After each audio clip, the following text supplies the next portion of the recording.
Hello, नमस्कार दोस्तों। स्वागत है आप सभी का हमारे YouTube channel the exam spare. तो कैसे हो आप लोग? उम्मीद करता हूँ सब अच्छे होंगे और आपकी तैयारी भी अच्छी चल रही होगी। जिन लोगों के एग्जाम अभी बाकी हैं वो लोग अच्छे से तैयारी करते रहे। हम आपकी मॉक में जो न्यू पैटर्न पर जो करंट अफेयर के ज़्यादा क्वेश्चन पूछे जा रहे हैं, साइंस के थोड़े से लॉजिकल क्वेश्चन आ रहे हैं, उसी आधार पर जो टेक्स्ट बुक ने जो मॉक डाले हुए हैं 6 मॉक, उनको करवाने में आपकी हेल्प कर रहे हैं। ठीक है, आप लोग, मैं इसका पहला मॉक करवा चुका हूँ, आप लोग देख सकते हो। इसकी मैंने एक प्लेलिस्ट भी बना रखी है, वहाँ से भी आप लोग बाकी मॉक जितने भी करवाए वो देख सकते हो। आपका टाइम मैं ज़्यादा ख़राब करूँगा नहीं। चलो मॉक शुरू करते हैं। आप लोगों के लिए अभी का टाइम कीमती है। अगर आप लोगों ने अभी तक हमारे टेलीग्राम चैनल को ज्वाइन नहीं किया है तो टेलीग्राम चैनल ज्वाइन कर सकते हो। वहाँ पे आपको इन्फॉर्मेशन मिल जाती है अदर किसी भी एग्ज़ाम की, आंसर की, रिजल्ट वगैरह बाकी सारी चीज़ें वहाँ पर डाल दी जाती है। आप लोग चैनल चैनल ज्वाइन कर सकते हो। तो आज हम करने वाले हैं आरआरबी ग्रुप डी का जो official mock best full mock number 1। ठीक है, तो चलो शुरू करते हैं।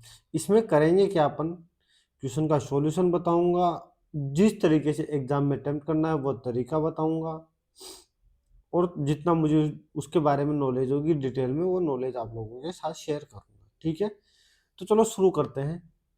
सबसे पहले जैसा कि आप लोगों को पता है कि अभी सेक्शनल चल रहा है, तो सबसे पहले हमारी मैथ करेंगे अपन। मैथ, चलो पहला क्वेश्चन देखते हैं अपन। मैंने एक चीज बोली थी आप लोगों को, जैसे ये क्वेश्चन आता है तो आप लोग क्या कर सकते हो कि इसमें इसको अलग कर लो। 12 + 10 - 7 - 1, इसको जोड़ लो। 22 में से 8 गए तो 14। ये 14 प्लस, अब एक काम करो, इन सबको जो मिश्र भिन्न का जो भिन्न बच गए ना, इन सबको क्या करो, इनको जोड़ दो। 1/3 प्लस 5/6 -2/3 -4/7 जोड़ोगे तो क्या आ जाएगा? क्या एलसीएम ले सकते हो? 42। ये 14, 6 7 35 -28 -24। आप लोग जोड़ोगे तो इसको ये 49 हो जाएगा। 49 में से -52 जाएगा तो -3/42। इनकी -1/14। 14 में से -1/14 घटाओगे तो क्या आ जाएगा? 13। सही, 13/14। ये आपका आंसर हो जाएगा। ये सबसे बेस्ट तरीका है क्वेश्चन को करने का। आप लोग मिश्र भिन्न को एक नॉर्मल भिन्न में, सामान्य भिन्न में बदल के भी कर सकते हो।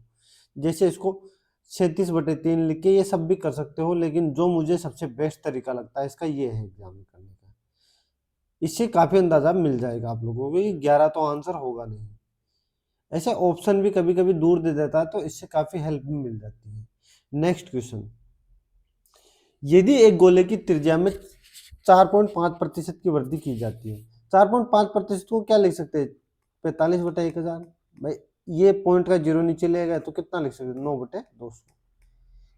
ये लिख दिया जाता है। तो गोले के पृष्ठ क्षेत्रफल में कितने प्रतिशत की वृद्धि होती है एक बार बताओ। मान लो पहले आर क्या थी? 200।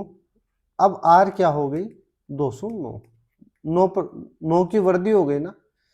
गोले का पृष्ठ क्षेत्रफल का फॉर्मूला क्या होता है? 4πr²। ये तो पहले वाली और ये बाद वाली 4πr²। ठीक है, 4π से 4π कट जाएगा। r² इनकी 200 इंटू 200 अनुपात 209 इंटू 209। 200 का स्क्वायर क्या हो जाता है भाई? 40,000। इसका स्क्वायर क्या हो जाता है? 209 का, बताओ बताओ भाई। इसमें क्या होता है ना, 209 में 209 जोड़ा जाता है। 209 में 209 जोड़ा गया है, कितना हो गया? 418। और ये 9 9 इनके 18 फिर जोड़ा जाता है, इनकी 436 और 9 का स्क्वायर इनकी 81। ये हो जाता है हमारा 209 का स्क्वायर। में स्क्वायर निकालने की ट्रिक आप लोगों को एक बताया भी था, 100 प्लस के स्क्वायर कैसे निकालते हैं। तो कितना ज्यादा हो गया बताओ? 3681 और 40,000 का कितना प्रतिशत है? अब देखना, ऑप्शन देखना। 10% कितना होगा? 3600, ये सॉरी 4000। 9% कितना होगा 3600। ये 3600 से ज्यादा है, कितना ज्यादा है, थोड़ा सा ज्यादा है, यानी कि 13% होगा नहीं, 9% होगा नहीं, और 9 से थोड़ा सा ज्यादा होगा, यानी कि सी आंसर होने वाला है। आपको कैलकुलेशन करने की जरूरत नहीं है, आप अंदाजा लगा सकते हो कि 3600 से ज्यादा है और 4000 से कम है, इनकी 9 और 10 के बीच आंसर होने वाला है। तो नेक्स्ट क्वेश्चन, तीन संख्याओं का अनुपात दे रखा है अपने को 4:3:7, यदि उनके वर्गों का योग 666 और तीन संख्याओं में सबसे बड़ी संख्या का मान क्या होगा। देखिए इनके वर्गों का योग, 4 का वर्ग कितना होता है 16, मैं x मान लेता हूं इसको, तो 16x square plus 9x square plus 49x square, ये कितना है 666, ये 25 और 49 74x स्क्वायर 666, ये कितनी बार जाएगा 9 बार, क्योंकि देखो 740 में से 74 घटा के देख लो, 6 6 और 6, 9 बार गया तो x बराबर क्या आ जाएगा 3। अगर x बराबर 3 आ गया तो सबसे बड़ी संख्या अपने को पूछी है, तो कितने 7x का मान पूछा है, तो 7 × 3 कितना हो गया 21। क्या सब लोगों को बात समझ में आ गई? उम्मीद करता हूं समझ में आ रहा है कि अब तक सारे question. Next, sine 45 plus x plus sine 45 minus x. देखो आप लोगों ने एक फॉर्मूला पढ़ा होगा, वैसे फॉर्मूले 3-4 लगते हैं इसमें, लेकिन मैं जो एग्जाम में लगाने वाला हूँ उस फॉर्मूले की बात कर रहा हूँ। एक तो फॉर्मूला होता है साइन ए प्लस बी का भी फॉर्मूला होता है, जो कि होता है sine A cos B plus sine B cos A. इसी तरीके से साइन ए माइनस बी का भी फॉर्मूला होता है, जिसमें माइनस बीच में आ जाता है। लेकिन अपने को वो फॉर्मूला नहीं लगाना है, अपने को जो फॉर्मूला लगाना है वो लगाना है, वो दो फॉर्मूले लगा के ही ये फॉर्मूला बनता है, यानी कि उसी से डेविएशन किया गया है इसका, इनकी sine x plus sine y का फॉर्मूला, एक्स की जगह ये है और वाई की जगह ये है। फॉर्मूला क्या होता है 2 साइन एक्स प्लस वाई बटे 2 cos x minus y by 2, ये फॉर्मूला होता है। इसमें मान रखना है सिर्फ आप लोगों को, और आपको आंसर मिल जाएगा। मान रख दो फटाफट, 2 साइन एक्स की जगह क्या हो जाएगा 45 प्लस एक्स, वाई की जगह 45 माइनस एक्स बटे 2 कोस कितना हो जाएगा 45 plus x minus 45 plus x बटे 2, ये एक्स से एक्स कट जाएगा, 90 बटे देंगे 2 साइन 45 डिग्री, 45 डिग्री हो जाएगा। 90 में 2 का भाग दो, यहाँ कितना हो जाएगा 45 से 45 कट जाएगा, 2x में 2 का भाग जाओगे कोस x हो जाएगा। 2 साइन 45 का मान क्या होता है 1/√2, और कोस x को कोस x से लिख देंगे, तो √2 से √2 बार चला जाएगा 2, तो कितना हो गया √2 कोस x, मेरा आंसर हो जाएगा। कहाँ है भाई, ये रहा सी आंसर। उम्मीद करता हूं सबको समझ में आया होगा। समझने वाली कुछ बात नहीं है, ये एक फॉर्मूला होता है, इसको सिर्फ आप लोगों को सोल्व करना है। आपको एक देखने का नजरिया रखना है कि ये कौन सा फॉर्मूला लग रहा है यहाँ पे। अगर आपको ये फॉर्मूला याद नहीं है तो जो मैंने स्टार्टिंग में 2 फॉर्मूले बताए थे उनको भी आप यूज कर सकते हो। नेक्स्ट क्वेश्चन, माध्य बहुलक और माध्य बहुलक के बीच अनुभवजन्य संबंध का उपयोग करके बहुलक का मान ज्ञात कीजिए। यदि माध्य 30 है और माध्य 25। आप लोगों ने फॉर्मूला पढ़ा होगा ना, बहुलक बराबर 3 माध्य का, मैं तो कितनी बार बता चुका हूं, जब भी क्वेश्चन आता है बताता ही हूं। अब कुछ नहीं रखना, मान रखना है। बहुलक अपने को ज्ञात करना है, माध्यिका की जगह क्या लिखेंगे 30 और माध्य की जगह 25, कितना हो गया 90 में से 50 गया तो 40 आंसर, 90 माइनस 50 40, तो मेरा आंसर क्या हो गया डी। आपको ये फॉर्मूला याद होना चाहिए, अगर आप लोग मुझे स्टार्टिंग से फॉलो कर रहे हो तो आपको याद भी होगा। अगर याद नहीं है तो आप लोग लिख लीजिए अपने नोट्स में कहीं पे। विपरीत दिशाओं से आने वाली 2 ट्रेनें जिनकी लंबाई 152.5 मीटर है और 157.5 मीटर है, 9.3 सेकंड में एक दूसरे को पार करती हैं, तब प्रत्येक घंटे दोनों ट्रेनों की संयुक्त गति। मैं आप लोगों को स्टार्टिंग से बताता आ रहा हूं, अगर सेम डायरेक्शन में ट्रेनें जा रही है तो आपकी स्पीड है ना वो माइनस हो जाएगी, और है ना, और अगर अपोजिट विपरीत दिशा में जा रही है तो आपकी स्पीड जुड़ जाएगी। अब एक चीज बताओ, दो ट्रेनें आपस में पार कर रही है तो मैंने हर बार बताया है कि अगर खंबे या किसी भी व्यक्ति को पार करती है तो खंबे और व्यक्ति की कोई लंबाई नहीं होती, इसलिए सिर्फ ट्रेन की लंबाई को पार करते हैं। लेकिन अगर प्लेटफॉर्म या ट्रेन को पार करते हैं तो प्लेटफॉर्म और ट्रेन दोनों की लंबाई दूसरी ट्रेन में जुड़ जाती है। यहाँ किसको पार कर रही है? ट्रेन को पार कर रही है, तो इन दोनों की लंबाई जुड़ जाएगी। कितना हो जाएगा भाई? 150, 300 और 250 और यानी कि 310। 310 मीटर को पार करेगी 9.3 सेकंड में। कर दो फटाफट, ये मीटर प्रति सेकंड में है, और यहाँ इसको हटा दो, ये 10 से कर दो यहाँ पे, और अगर किलोमीटर में बदलना है तो 18/5 से गुणा कर दो, सोल्व कर दो। 31 से 10 बार, 31 से 3 बार, 3 से 6 बार, 5 से 2 बार, कितना आ गया? 120। 120 किलोमीटर प्रति घंटा इन दोनों की स्पीड आ गई, दोनों ट्रेनों की संयुक्त स्पीड। ठीक है, उम्मीद करता हूँ समझ में आया होगा। मैंने काफी अच्छा समझाने की कोशिश भी की है आप लोगों को। ए और बी एक साथ कार्य का कितना 13/15 और बी और सी एक कार्य का 11/20 भाग करते हैं। ए और सी के वेतन का माध्य का अंतर 7600 है, तो ए और सी का कुल वेतन देखो, मैं आप लोगों को बताता हूं कि जो आपका वेतन बढ़ता है ना, वो जितना काम किया है उस रेशो में ही पड़ता है। ये क्या बोल रहा है कि ए और बी ने कितना काम किया है? 13/15। इनके टोटल 15 होगा, जिसमें से 13 किया है, और इधर ए बी और सी ने 20 में से 11 किया है। एक तरफ टोटल 15 दे रखा है, एक तरफ टोटल 20 दे रखा है। मैं इनको सेम बना दूं, 60 बना दूं। अगर मैं इधर 4 से मल्टीप्लाई कर रहा हूं तो इधर भी 4 से मल्टीप्लाई करूंगा, इधर 3 से मल्टीप्लाई कर रहा हूं, इधर 3 से। तो ए और बी का मेरे पास कितना आ गया? 52। बी और सी का कितना आ गया? 33। ये ए और बी ने इतना काम किया 60 में से, और किसने बताओ? और बी और सी ने 53 किया।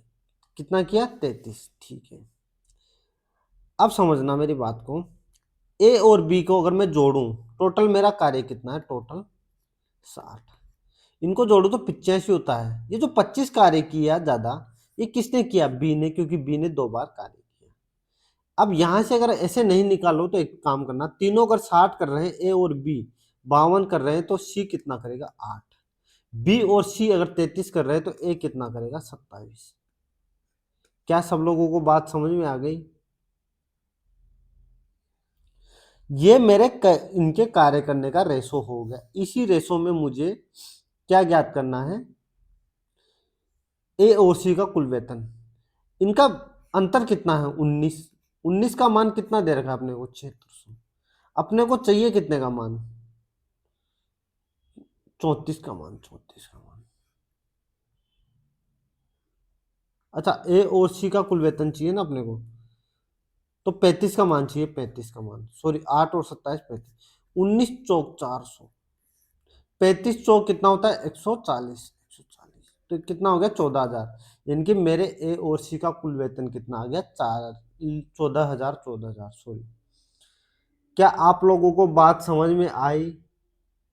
बड़ा बेहतरीन क्वेश्चन और थोड़ा सा लॉजिकल क्वेश्चन। सुनील ने 5,000 रुपए का निवेश करके एक व्यवसाय शुरू किया। 3 महीने बाद अनिल, एक बार बताओ, मुझे बताना एक बार, 5,000 रुपये किसने किया? सुनील ने। सुनील ने। भाई प्रॉफिट कैसे निकलता है? प्रॉफिट यानी कि जो उसने इन्वेस्ट किया और कितने समय के लिए, कितना 5,000 रुपये इन्वेस्ट किया, और कितने वर्ष के अंत यानी कि 12 महीने तक इन्वेस्ट किया। इसके 3 महीने बाद अनिल जुड़ता है। अनिल अनिल तो अनिल ने 8,000 रुपये निवेश किए, और कितने 3 महीने बाद जुड़ेगा तो 9 महीने के लिए निवेश करेगा। ये 3 जीरो से 3 जीरो, ये कितना हो जाएगा? 60, और ये कितना हो जाएगा? 72। 12 से काट दो, 5/6 में। 5/6 में इनको क्या मिला, इनका प्रॉफिट मिला, प्रॉफिट। टोटल 11 का मान कितना दे रखा है, 7700। अपने को किसका हिस्सा चाहिए, अनिल का 6 हिस्सा चाहिए, 6। 4200 मेरा आंसर आ गया, 4200। खत्म। कुछ नहीं है क्वेश्चन में, बिल्कुल इजी सवाल। एक विक्रेता प्रति वर्ष 12% चक्रवृद्धि ब्याज की दर से 72,000 रुपये उधार देता है, जो वार्षिक रूप से संयोजित के 30 वर्ष के लिए ब्याज अनुमानित ज्ञात कीजिए। मैं आप लोगों को स्टार्टिंग से एक चीज बताता आ रहा हूं कि 2 साल तक के लिए तो ठीक है, 2 साल तक तो मैंने क्या है आप लोगों को कंपाउंड इंटरेस्ट के सारी चीजें लिखवा रखी है, लेकिन बात आती है तीसरे साल की। तो मैं तीसरे साल में जब भी ऐसी चीज आए तो मैं आप लोगों को एक चीज हमेशा बोलता हूँ कि आप लोग ट्री मेथड लगाया करो। 72,000, 12% पहले वर्ष, तो ये दूसरे वर्ष और तीसरे वर्ष, ठीक है। अब देखो 72 का 12,000 कितना हो जाएगा भाई, 72 412 चौक 24 और 84 और 2 यानी 86। ये पहले वर्ष होएगा, इस पे भी तो हर वर्ष इतना तो मिलेगा ही मिलेगा। कितना मिलेगा, इतना। अब जो दूसरे वर्ष मिलेगा, चक्रवर्ती ब्याज का मतलब क्या होता है, जिनके दूसरे वर्ष जो ब्याज मिलेगा वो पहले पर भी मिलेगा। इसका 12%, 8 6 4 का 12%, 0 से 0 गया 8 6 3 और 10, और 10 का भाग दे दो इनकी 1036.8। अब एक चीज बताओ, तीसरे वर्ष पे इस पे भी ब्याज मिलेगा, इस पे भी ब्याज मिलेगा, इस पे भी ब्याज मिलेगा 12%। तो इस पे ब्याज कितना मिलेगा, इस पे वही 1036.8, 1036.8। इस पे कितना मिलेगा 12%, इसका कितना हो जाएगा। मैं थोड़ा सा अगर 103 अगर कितना हो रहा है, मैं 1000 मान लेता हूँ, 1000 मान लेता हूँ, समझना, क्योंकि ऑप्शन थोड़ा दूर दूर भी है। तो 1000 मान लेता हूँ, तो 12 120 के करीब हो जाएगा। 120 से थोड़ा सा ऊपर मान लो, 123 के आसपास मान लो, इतना इस पे ब्याज मिलेगा 12%। अब सबको जोड़ दो, आपके 3 वर्ष का ब्याज आ जाएगा। लेकिन इसने 3 वर्ष का नहीं पूछा, इसने सिर्फ तीसरे वर्ष का पूछा है, तीसरे वर्ष का। तो तीसरे वर्ष का निकाल लो, 8 9 10, 10,000 से ऊपर आएगा। 640 में 72 जोड़ोगे तो 112। एक काम करो, 10,000 प्लस 600, 700, 763, और ये कितना जोड़ दो 72, यानी कि 5 3 और 1 835, यानी कि 835 से थोड़ा सा ज्यादा आएगा, 10 835 के आसपास आएगा, यानी कि 10 838। क्या सब लोगों को मेथड समझ में आ गया? उम्मीद करता हूँ समझ में आया होगा, क्योंकि ऐसे क्वेश्चन मैंने पहले भी करवाया है आप लोगों को। बड़ा धीरे धीरे करवा रहा हूं मैं, ताकि मैथ रीजनिंग तो आपकी क्लियर हो जाए। केशव और दानिश दोस्त थे। ओके, 4 वर्ष पहले केशव की आयु दानिश की आयु के बराबर है। दानिश की वर्तमान आयु के बराबर है, समझना। ये जो वर्तमान है ना, 6 वर्षों के बाद उनकी आयु का अनुपात। एक तो मैं बेसिक मेथड बता देता हूं आप लोगों को। मैंने माना कि केशव की 19 एक से और इसकी 17 एक से, ये 6 वर्ष पहले है, और ये, और इसमें से 4 वर्ष पहले केशव की होगी, 4 वर्ष पहले। ओके, और ये 6 वर्ष पहले। तो इसको सोल्व कर दो, 2x बराबर 4 बराबर x बराबर 2 आ जाएगा। तो मेरा आंसर क्या हो जाएगा, कहाँ है, किसकी पूछी है ना, 6 वर्ष, उनकी आयु का योग। ओके, तो मेरा कितना हो जाएगा, 19 से 17 36 72 में से 12 घटा देने की 60 मेरा आंसर हो जाएगा। ये तो आगा हो गया आपका बेसिक मेथड, जिसको जो लोग नहीं आते वो लोग सब लोग करेंगे। अब देखो, मैं आप लोगों को एक चीज बताना चाह रहा हूं कि इसको एग्जाम में कैसे करना है। मैं दो बोल रहा है कि 2 दोस्त थे, इनके 4 वर्ष पहले वर्तमान आयु का वर्ग कितना है, केशव की आयु दानिश की वर्तमान आयु के बराबर है। एक चीज बताओ, अगर एक की वर्तमान आयु और एक 4 वर्ष पहले, तो हमेशा इन दोनों के बीच 4 का डिफरेंस रहेगा। चाहे कितने भी साल चले जाओ, हमेशा 4 का डिफरेंस रहेगा। ये 2 का मान सीधा 4 हो जाएगा, बस खत्म। यही आपका आंसर मिल गया। बस आपको यही समझने की बारी थी कि भैया कितनी, एक बार बताओ, आपके मम्मी और आपके बीच अगर 5 साल का डिफरेंस, तो आज के 20 साल बाद भी 5 साल का ही डिफरेंस रहेगा। यही चीज समझने वाली थी, इसमें और कुछ नहीं था। एक घनाभ की लंबाई, चौड़ाई, ऊंचाई का योग 21 सेंटीमीटर है। इसके विकर्ण 13 सेंटीमीटर और घनाभ का कुल पृष्ठीय क्षेत्रफल।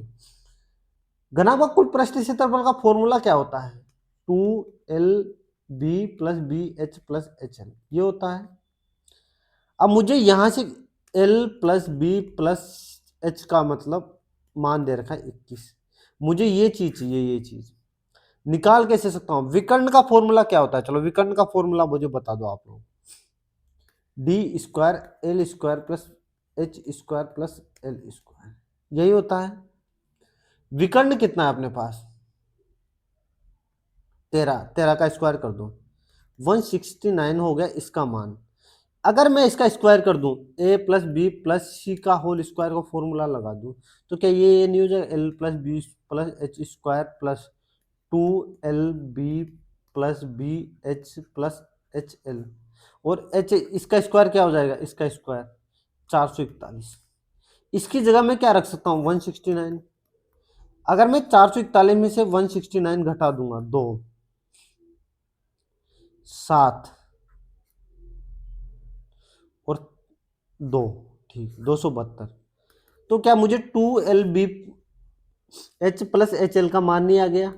और अपने को यही तो चाहिए था, इसी का तो मान चाहिए था अपने को, यही तो चाहिए था।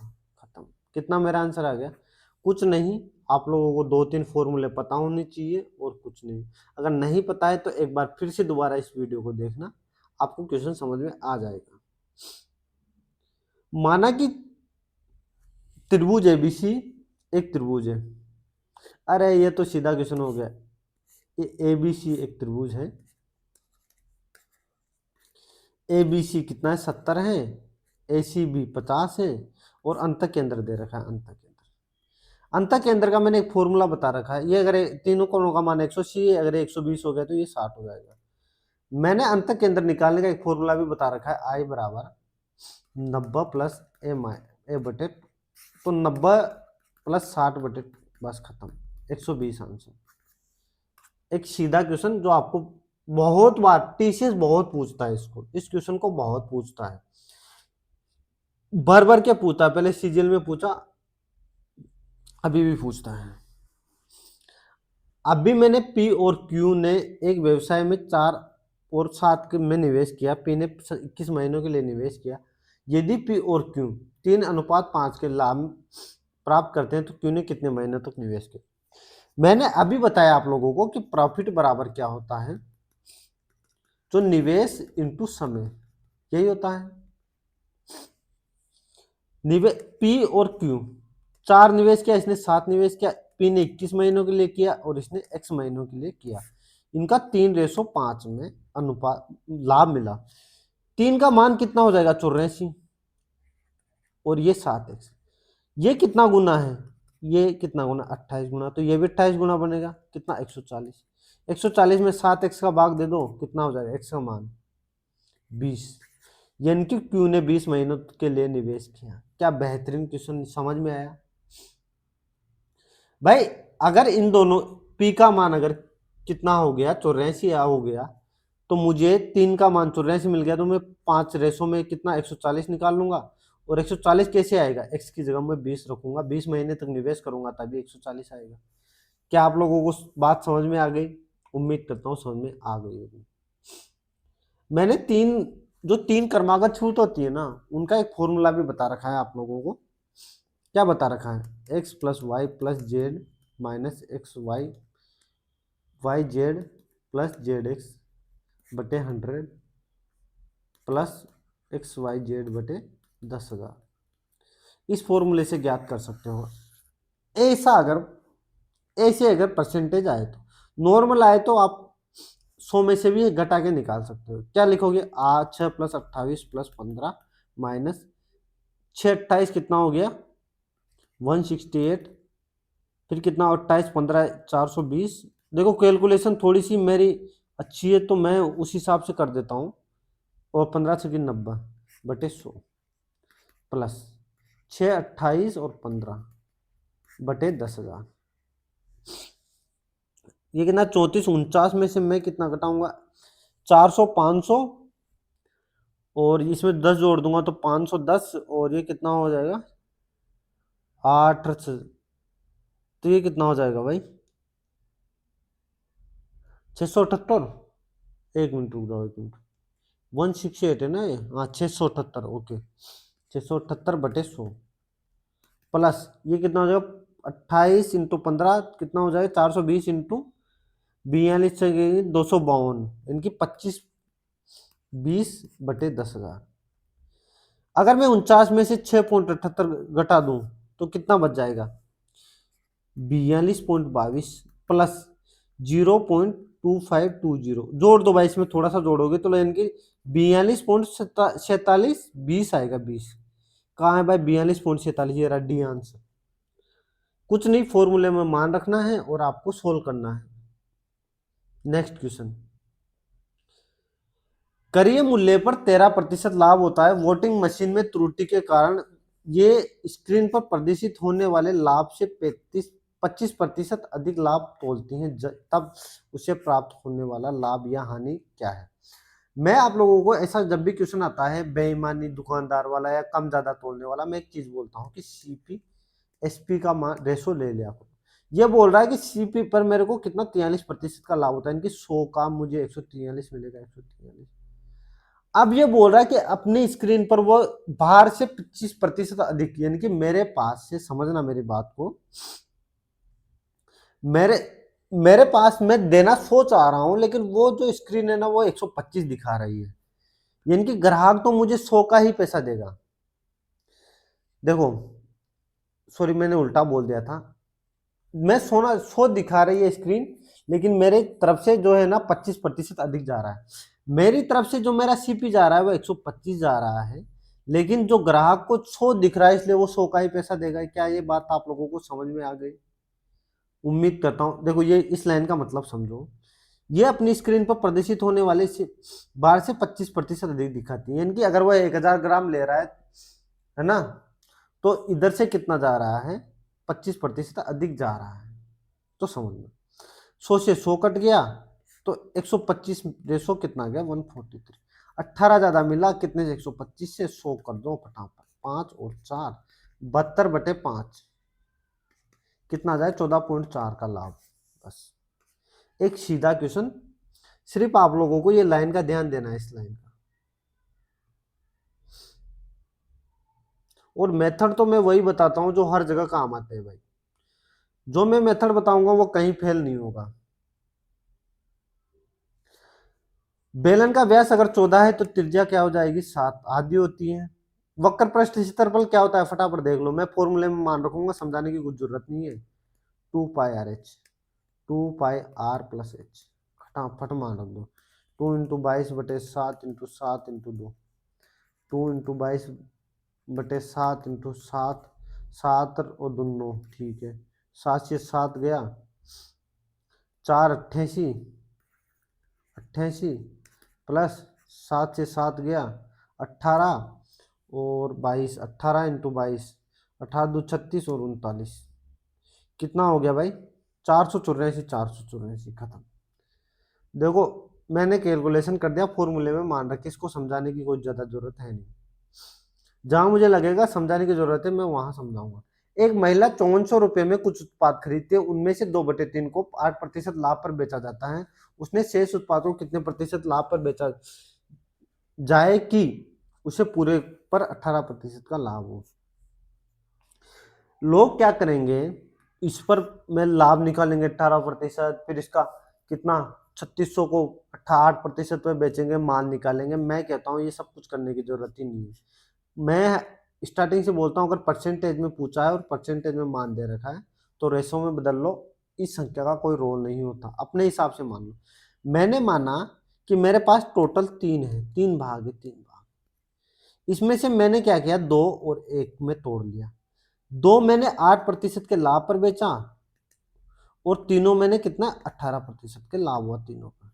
तो ये पूछ रहा है ये कितने प्रतिशत का लाभ पर बेचा, मैं सीधा आप लोगों को हर बार बताता हूँ गुणा कर दो 54 और ये 16, मेरे को टोटल कितना का लाभ हुआ 54 का, और ये 16 में 2 पर, मुझे टोटल 54 का लाभ करना है क्योंकि मैंने 3 भाग माना है, इसमें से मैं 2 पर कितना का लाभ कर चुका 16 का, तो 16 घटा दो 1 पर मैं कितने का करूंगा 38 का, बस खत्म। अगर यहाँ 2 या 3 या 5 जो भी रेशो होता तो उसका भाग देते थे, 1 का भाग देना है, इनकी 38% का मैं लाभ करूंगा 1 भाग पर, खत्म। एक बेहतरीन लॉजिक के साथ एक बेहतरीन सॉल्यूशन आप लोगों को। एग्जाम अप्रोच बिल्कुल जैसा एग्जाम में अपन करते हैं 20-30 सेकंड में सवाल उड़ाने के लिए, ए व बी का तथ्यानुपाती कैसे निकालते, बी स्क्वायर बटे ए, बस खत्म, यही तो करना है। तो एक्स माइनस वाई का स्क्वायर इनकी बटे x square minus y square, इसको आप लोगों को पता ही है, एक्स माइनस वाई, और ये ए स्क्वायर माइनस बी स्क्वायर क्या होता है, ए माइनस बी और ए प्लस बी, ये यहाँ लिख दो, एक्स प्लस वाई और एक्स माइनस वाई, ये कट गया तो ये क्या बच गया, ये आंसर है, x minus y x plus y, बस खत्म। जहां मुझे समझाने की जरूरत लगेगी मैं बेहद समझाता हूं आप लोगों को, ये क्वेश्चन समझाने वाला ज्यादा है नहीं, हट जा भाई। एक साधारण ब्याज पर 5 वर्षों में 10,600 रुपए और 6 वर्षों में 11,076 रुपए हो जाते हैं, तो राशि, एक साधारण ब्याज पर एक राशि इतनी हो जाती है 6 वर्ष में। एक बार बताओ, ये 1 वर्ष का ब्याज नहीं आ गया भाई, 5 वर्ष में इतनी है, 6 वर्ष में इतनी हो गई, तो 1 वर्ष का ब्याज की वजह से ही तो इतनी हुई, तो घटा दो भाई फटाफट, इसमें से 10,650 घटा दो, 624 इनके 426, अगर 1 साल का ब्याज 426 है तो 5 साल का ब्याज कितना हो जाएगा, 5 साल का 2130। अब ये 5 साल का ब्याज हो गया जो कि इसमें जोड़ा गया है, अगर मैं 10,650 में से 2130 घटा दूं तो ये मेरा मूलधन आ जाएगा भाई, मैं अगर मिश्र धन में से ब्याज घटा दूंगा तो मेरा मूलधन आ जाएगा, बिल्कुल सीधा क्वेश्चन। अगर किसी को समझ में नहीं आता है तो वो दोबारा देख लिया करो भाई। यदि किसी संख्या उस संख्या का 50% तथा उसी संख्या का 25% का औसत 280 है, वाह क्या बेहतरीन, मतलब क्या बेहतरीन, मतलब इसने लैंग्वेज दे रखी है, समझना यार। लाइट देखो, कोई संख्या x है प्लस x का कितना, एक संख्या और है x का 1/2 और एक और संख्या है x का 1/4, 25%, इनका औसत, 3 संख्याओं का औसत आप लोगों को पता है x plus x/2 plus x/4, इनका योग बटे 3 होता है, बस यही करना है। इसका मान अपने को 280 दे रखा है, ये कितना हो जाएगा, मैं 4 कॉमन ले लूंगा, कितना हो जाएगा 4x plus 2x plus x, ये 3 को इधर ले आऊंगा तो 3 इधर चला जाएगा, 280, बस सोल्व कर दो, 7x बराबर 280 इंटू 12, 7 से ये कितना 40 बार गया, तो x बराबर कितना आ गया भाई 480, यानी कि मेरी वो संख्या कितनी हो जाएगी 480। सिर्फ आप लोगों को लैंग्वेज को पकड़ना है और बाकी आपका क्वेश्चन अपने आप सोल्व हो जाएगा। 20% प्रति वर्ष की दर से 3 वर्षों के लिए चक्रवर्ती ब्याज और साधारण ब्याज के बीच का अंतर 160 रुपए है, तो मूलधन कितना होगा। मैं 20% 10% के लिए आप लोगों को पहले बता चुका हूँ, ये 20% का 1 वर्ष के लिए 20%, 2 वर्ष के लिए 44% और 3 वर्ष के लिए 72.8%, और साधारण ब्याज 20-20 होगा तो 12.8 का मान दे रखा है, यानी कि 60 होना चाहिए साधारण ब्याज, लेकिन चक्रवर्ती ब्याज 72.8 दे रखा है, तो ये कितने का मान हो जाएगा 160। ये एग्जाम में करने का आपका तरीका हो गया, बस इसको सोल्व कर देना, ये 0, ये 16 से ये 10 बार गया, 16 से ये 8 बार गया, तो 4 बार गया, ये 5 बार गया, 4 से 25 बार गया, इनकी 1250, ये मेरा आंसर हो जाएगा। ये आपके लिए तब उपयोगी है जब आपको ये चीजें याद हो, 1 2 3 साल के चक्रवर्ती ब्याज और साधारण ब्याज। लेकिन आप कहोगे सर हमें तो ये याद ही नहीं है, तो फिर भाई याद नहीं है तो फिर एक काम करो, ट्री मेथड से निकाल दो 20%, 20%, तीसरे वर्ष के लिए 20%, इस पे 20%, 4 यहाँ, इस पे फिर 4, फिर 4 और 20, 4 पे 20%, 0.8, बस खत्म। जोड़ दो भाई, कितने का डिफरेंस आ रहा है, ये साधारण ब्याज तो होगा ही होगा, ये इसका डिफरेंस आएगा, इनका डिफरेंस 12.8। इससे भी ऐसे भी निकाल सकते हो, लेकिन याद होना जरूरी है, याद होगा तो आप 25 से 30 सेकंड में इस क्वेश्चन को करके निकल जाओगे सिर्फ। नेक्स्ट क्वेश्चन, ये कह रहा है कि 20 वर्ष के मनीष की आयु अपने भाई गिरीश की आयु की 5 गुनी है। जब मनीष की आयु गिरीश की आयु की 3 गुनी हो जाएगी तब मनीष की आयु कितनी होगी। ओके, मैं क्या बोलता हूं कि मनीष की आयु x होगी, मनीष की, और गिरीश की आयु क्या होगी, गिरीश की आयु,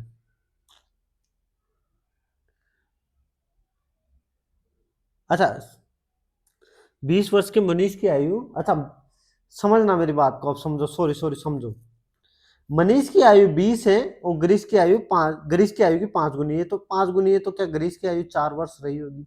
बिल्कुल सर, समझ में आ गया, ये इस लाइन का मतलब हमें समझ में आ गया कि 20 वर्ष का मनीष है और उसके भाई गिरीश की आयु से 5 गुनी है, इनकी गिरीश की आयु 4 वर्ष है।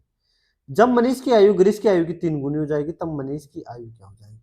अगर मैं 20 में x वर्ष जोड़ूंगा और यहां भी क्या करूंगा, 4 में x वर्ष जोड़ूंगा, तो x वर्ष के बाद गिरीश की आयु की 3 गुनी हो जाएगी, किसकी आयु, मनीष की आयु। बस इस इक्वेशन को सोल्व करना है, समझो मेरी बात को, अगर किसी को नहीं समझ में आए तो समझना कि मेरे को x वर्ष के बाद 20 + x आयु हो जाएगी किसकी, मनीष की, और गिरीश की आयु भी 4 + x हो जाएगी। और यहाँ पे ये क्या कह रहा है कि मनीष की आयु इस वक्त है ना 3 गुनी हो जाएगी किसकी, गिरीश की से। तो बस किसको सोल्व कर दो, 20 + x बराबर 12 प्लस 3x, x बराबर कितना हो गया, 8, सॉरी 2x बराबर 8, x बराबर 4, तो x बराबर 4 हो जाएगा। मनीष की आयु कितनी हो जाएगी, 20 + 4 यानी 24 वर्ष, क्योंकि इसने क्या पूछा है, जब x वर्ष के बाद मनीष की आयु, तो 20 + 4 यानी 24। नेक्स्ट क्वेश्चन, यदि एक जैसे पाइप 4 पाइप 2 घंटे 15 मिनट में एक टैंक को भर सकते हैं, तो उसी प्रकार के 5 पाइप उसी टैंक को भरने में कितना समय लगाएंगे। क्या MDH वाला फॉर्मूला लगा दूं, यहाँ पे लगा दो सर, यही फॉर्मूला लगेगा। 4 पाइप है, कितने घंटे में, इसको मिनट में बदल दो, 2 घंटे में 120 मिनट, 135 मिनट।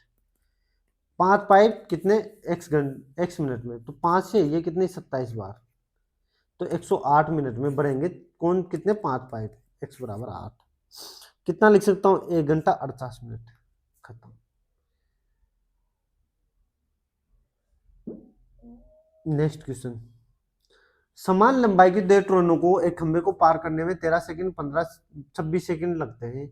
यदि ट्रेनें समान दिशा में चल रही है तो एक दूसरे को पार करने में कितना समय लगेगा। मैंने बोला कि दो ट्रेनें समान लंबाई की, मैंने पहले अभी बताया, इसी सेशन में बताया कि खंबे या व्यक्ति को पार करती है तो उनकी लंबाई का कोई योग नहीं होता, सिर्फ ट्रेन की लंबाई को पार करती है। माना मैंने 2 ट्रेनें डी की लंबाई है, मैंने डी डी डी मान लिया, ओके सर।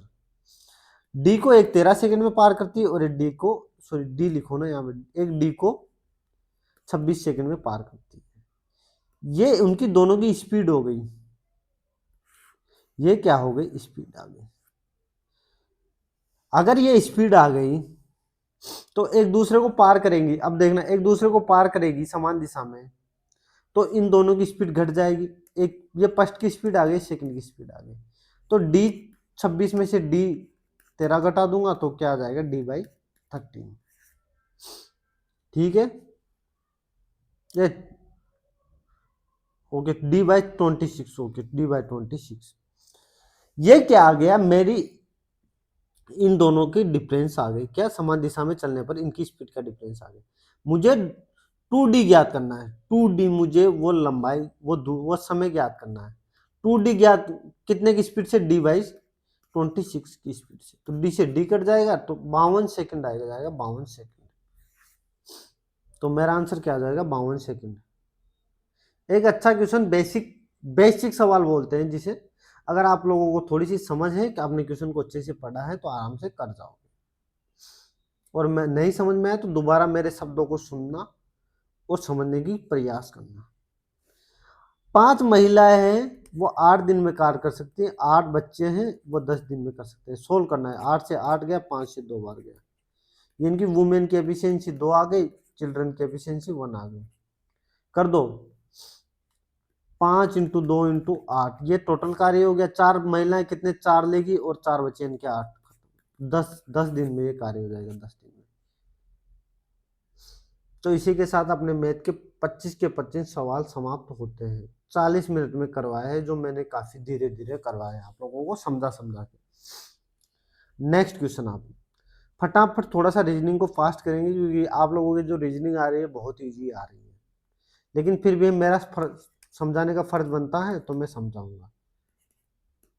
सी का मतलब प्लस 63 भाग 3, डी का मतलब -15, खत्म।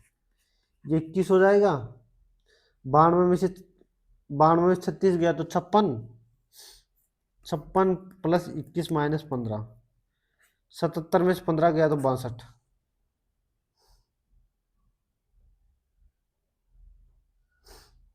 मोहन एक कक्षा में ऊपर से 7वें और नीचे से 28वें स्थान पर है, तो परीक्षा में मैंने जब भी बताया अगर दोनों एक इंसान का दोनों तरफ से अगर अपने को स्थान दे रखा हो तो कि 7 + 28 - 1 35 - 1 34, बस ये फॉर्मूला होता है।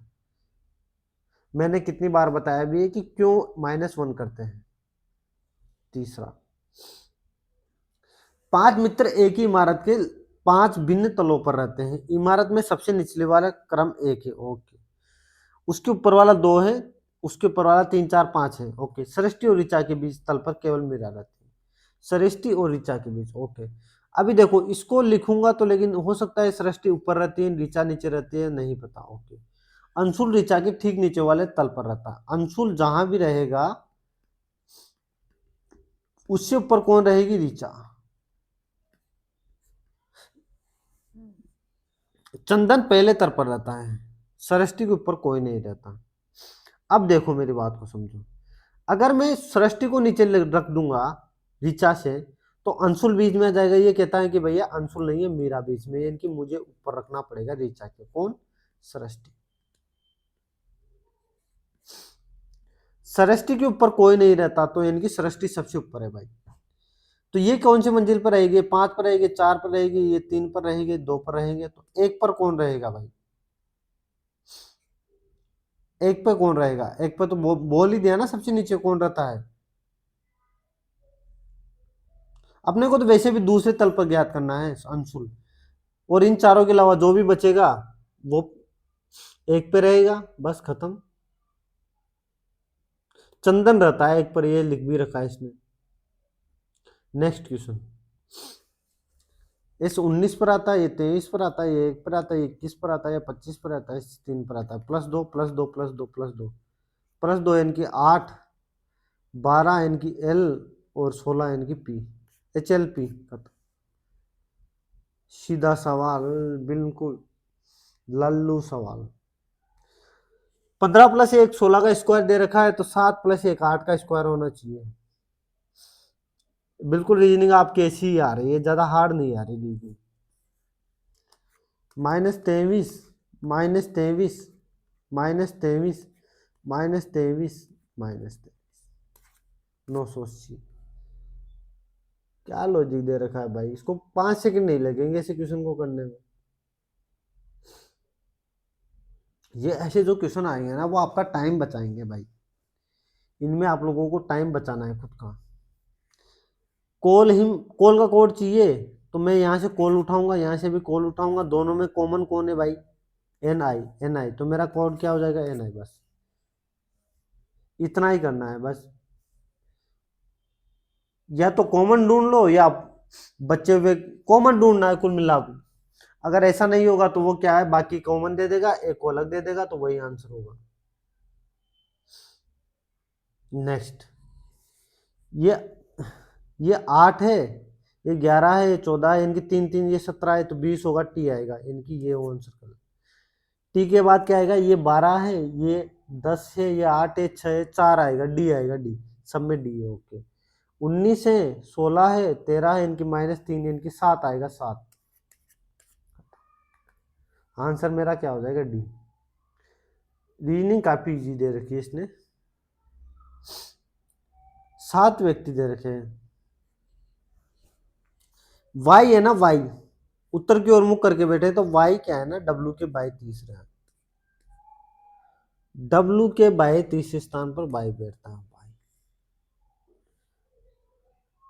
अब मुझे वाई से संबंधित या डब्ल्यू से संबंधित कुछ चीजें चाहिए। टी डब्ल्यू के दाएं ओर बैठता है, टी यू वाई के निकटतम बाएं किनारे पर बैठता है। ओके अपने को 7 चाहिए और अपने को 6 मिल गए। ये बाएं किनारे पर बैठा हुआ है, तो इसके इसके इधर रखने का कोई चांस ही नहीं है, तो एक इधर आदमी होगा। ओके एक्स वाई के दाएं 5वें स्थान पर बैठता है। एक्स वाई के दाएं 5वें स्थान पर, तो एक्स यहाँ बैठेगा, वाई यहाँ बैठा हुआ है। एस वी के निकटतम दाएं बैठा है, तो वी यहाँ बैठेगा, एस अच्छा एस वी के निकटतम बाएं बैठा है, तो एस एस एस एस यहाँ बैठेगा, वी यहाँ बैठेगा। अब ये क्या पूछा, टी के बाएं दूसरा कौन बैठा है, एस एस।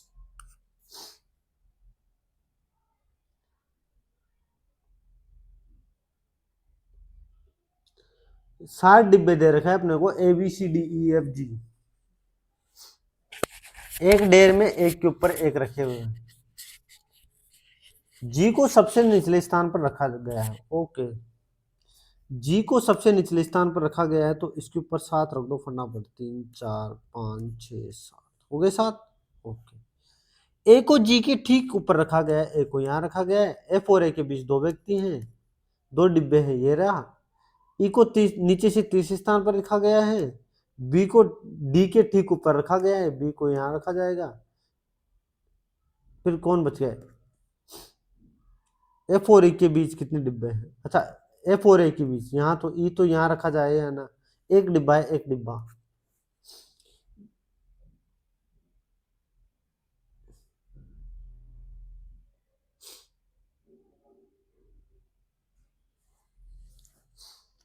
ये 20 है, ये 8 है, 18 है, 5 है, 5 है, ये 21 है, 9 है, ये 19 है, ये 6 है, 6 है। समझ में आ गया, +1 +1। बस मेरा लिखने का मकसद यही था, मुझे तो पहले दिख गया था।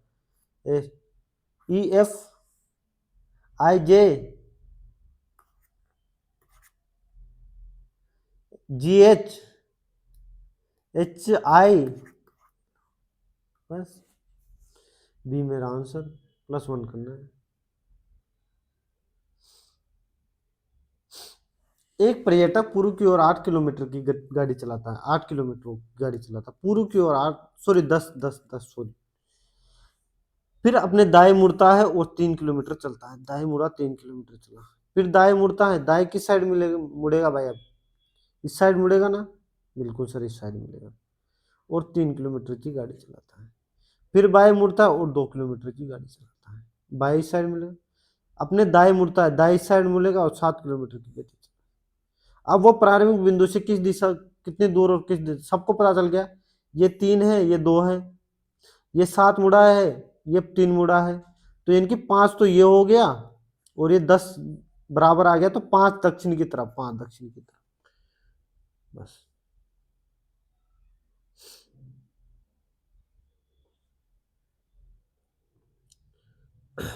उपरोक्त श्रृंखला में ऐसे कितने प्रतीक है जिनके ठीक बाद एक संख्या है, ऐसे कितने प्रतीक है जिनके ठीक बाद एक संख्या है। एक तो ये हो गया, एक ये हो गया, 2 3 4 5 6, हाँ इनकी और होंगे ना, एक तो ये हो गया 7, और कौन सा हो गया भाई, और कोई रह गया, और तो नहीं रह रहा यार। अरे क्वेश्चन कहाँ में मेरा गलत हो जाता है ज्यादातर। 7 ही है मेरे साथ, 7 ही होंगे भाई, और तो कुछ है नहीं। श्रुति अपने घर से, श्रुति का ये घर है, पश्चिम की ओर चलती है 47, वो दाएं मुड़ती है, दाएं की साइड इस साइड 18 चले 18। अब वो बाह्य मूर्ति और 53 मीटर चलती है, बाह्य मूर्ति और 53, अंतिम में वो बाह्य मूर्ति और 30 चलती है, 30। और वो अब उस खंबे से कितनी दूर है, जो उसके घर के ठीक 12 मीटर दक्षिण में। ओके, तो ये 12 मीटर दक्षिण में एक खंबा है, यहाँ पे 12 मीटर दक्षिण में एक खंबा है, ये खंबा है खंबा। यहाँ से कितनी दूर है, ये 18 प्लस 12 इनकी 30 चलाए, इनकी 47 प्लस 53 कितना 100 मीटर दूर है, 100 मीटर दूर इनकी। वो 12 और 18 मिला के 30 चल दी, इनकी बराबर पे आ गए वापस।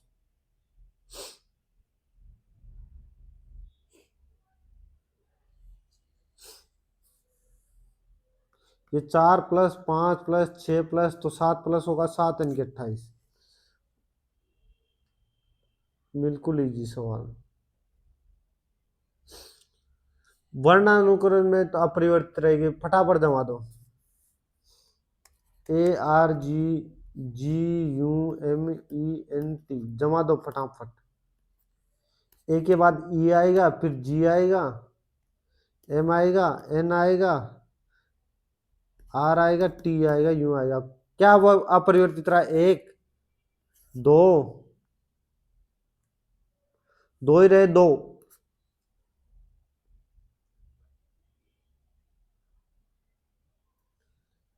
नेक्स्ट, समय आने पर प्रत्येक क्षेत्र में पुरानी पीढ़ी को युवा पीढ़ी के पीछे हटना होता है। ओके, क्या बेहतरीन लाइन दी इन्होंने, क्या बेहतरीन लाइन दी है। क्वेश्चन पे मत जाना, एक बार आप लाइन को समझो। समय आने पर प्रत्येक क्षेत्र में पुरानी पीढ़ी को युवा पीढ़ी के पीछे हटना होता है, बिल्कुल सही बात है। किसी भी क्षेत्र में चले जाओ आप, जैसे ही नई पीढ़ी आएगी वो कुछ इनोवेटिव चीजें लाती हैं, ताकि जिससे क्या है ना, जो पुरानी पीढ़ी है ना वो दब सी जाती है, ये है इसका मतलब। और ये प्रैक्टिकली भी होती है। पुरानी पीढ़ी किसी भी क्षेत्र में उपयोगी नहीं है। एक बार बताओ, क्या सिर्फ इसने बोला पीछे हट जाती है, यानी कि थोड़ा सा वो बैकलॉग में चली जाती है, इसका मतलब ये थोड़ी है कि उपयोगी नहीं है, ये बात बिल्कुल गलत है। भाई आपने एक बार बताओ, पुराने लोग कंप्यूटर नहीं जानते थे, आप कंप्यूटर जानते हो, तो इसका मतलब ये थोड़ी है कि वो लोग बिल्कुल अब तो किसी भी डिपार्टमेंट में उपयोगी नहीं रहे, बिल्कुल गलत बात है। पुरानी पीढ़ी की तुलना में युवा पीढ़ी अधिक महत्वपूर्ण है। महत्वपूर्ण की बात थोड़ी की गई है यहाँ पे यार, ये बोला है कि इनको जो नई पीढ़ी है ना, इनको कोई नॉलेज ज्यादा है। अगर इनको नॉलेज ज्यादा है तो इनको थोड़ा सा ज्यादा चीजें आती है, इनकी नॉलेज ज्यादा होगी तो ये काम भी बेटर कर पाएंगे। इसका मतलब ये थोड़ी है कि महत्वपूर्ण ज्यादा है। हो सकता है अगर ये नई पीढ़ी कंप्यूटर में अगर मान लो, एग्जाम्पल समझा रहा हूं मैं, अगर कंप्यूटर में ज्यादा एफिशिएंसी रखती हो तो हो सकता है वो प्रैक्टिकल काम में, पुराने लोग ज्यादा एक्सपीरियंस आदमी है तो वो ज्यादा एफिशिएंसी रखे। तो दोनों इंपॉर्टेंट है इनकी। मेरा ये लाइन भी मेरा निष्कर्ष गलत हो गया। और अपने को निष्कर्ष कहाँ से निकालते हैं, इस लाइन से, और इस लाइन में कहीं भी ऐसा नहीं लिखा हुआ है, इनकी मेरे दोनों गलत हो जाएंगे। एक बेहतरीन क्वेश्चन, बी से डी यानी कि 2 2 प्लस किया जा रहा है, 2 2 प्लस। ओ से 17 पे क्या आएगा, क्यू 21, यूं, बस हो गया, सोल्व हो गया बी। अबे चल जा मेरे भाई, क्या चाह रहा है मेरे से। कितना चार्ज हो गया ना बैटरी, हटा दो भाई, हटा दो चार्जिंग को। कुछ कुत्ते चमगादड़ है भाई, कुत्ते भी चमगादड़ बना दिए गए हैं।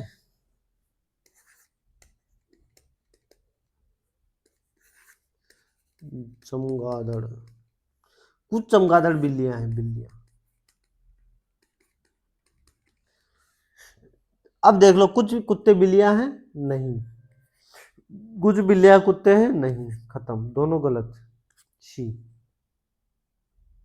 जब तक हमें किसी भी क्वेश्चन के बारे में, किसी भी निष्कर्ष के बारे में कंफर्म इंफॉर्मेशन नहीं मिलेगी शैलॉग में, तब तक हम उसको सही साबित नहीं कर पाएंगे। पॉसिबिलिटी भी गलत होती है अगर उसने पॉसिबिलिटी ना पूछा हो क्वेश्चन में, यहाँ आंसर में। 7 मित्र एक वर्ताकार मेज के चारों ओर बैठे हुए हैं, केंद्र की ओर मुंह करके। ओके, मैं हर बार बोलता हूँ जो पिक्स बैठा हुआ है उसको ढूंढो सबसे पहले। ये पिक्स नहीं बैठे हुए, ये बैठे हुए हैं, एफ है ना, ए के बाएं दूसरे स्थान पर और सी के दाएं तीसरे स्थान पर। डी एफ के ठीक बाएं और बी के ठीक दाएं। तो जी के और सी और डी ई के निकटतम पड़ोसी नहीं है, ई के निकटतम पड़ोसी नहीं है, सी भी नहीं है और डी भी नहीं है, तो ई यहां नहीं आएगा, ई यहां आएगा। तो यहां कौन बच गया? A B C D E F G, G बच गया। तो बोल रहा है जी के बाएं दूसरे स्थान पर कौन बैठा है? ई।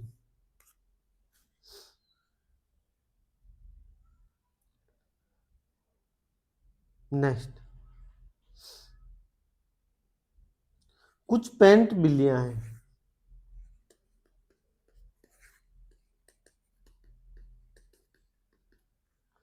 सभी कुत्ते, सभी बिल्लियां कुत्ते हैं।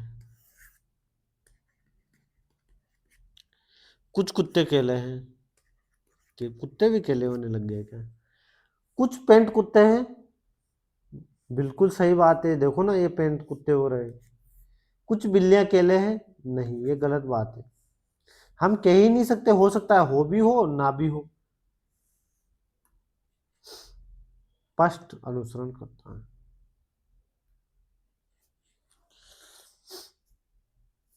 देखो एग्जाम टाइम में टाइम वेस्ट करूंगा नहीं। जहां मुझे समझाने की जरूरत पड़ेगी मैं समझा रहा हूं, नहीं समझाने की जरूरत है मैं फटाक से करके निकल जा रहा हूं, ताकि आपका वीडियो देखने में टाइम वेस्ट ना हो। 1 8 64, ये 8 गुना है। अच्छा ये 1 का क्यूब है, 2 का क्यूब है या 3 का क्यूब आएगा? 27 27 27 27 27। ये नहीं होगा, ये नहीं। डी के बाद 4, तो ये यहाँ पे एल आएगा, एल आएगा, ठीक है। ये 24 है, ये 20 है, यहाँ पे क्या आ जाएगा? 16। 16 का मतलब ओपी, सी आंसर।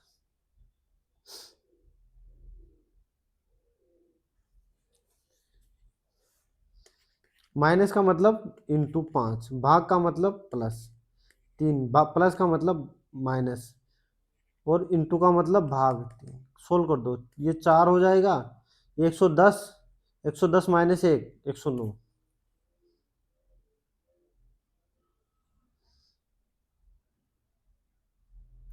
इसको भी सोल्व कर दो फटाफट। माइनस का मतलब, माइनस का मतलब इंटू, भाग का मतलब प्लस, प्लस का मतलब माइनस और इंटू का मतलब भाग। ये 2 बार गया, ये कितना हो गया? 124 और 5, 129। 7 में से मैंने 2 घटा दिए, 5 इसलिए बोला।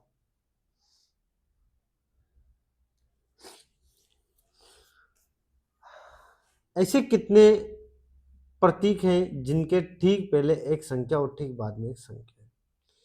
ठीक पहले भी एक संख्या होनी चाहिए, ठीक बाद में भी एक संख्या होनी चाहिए।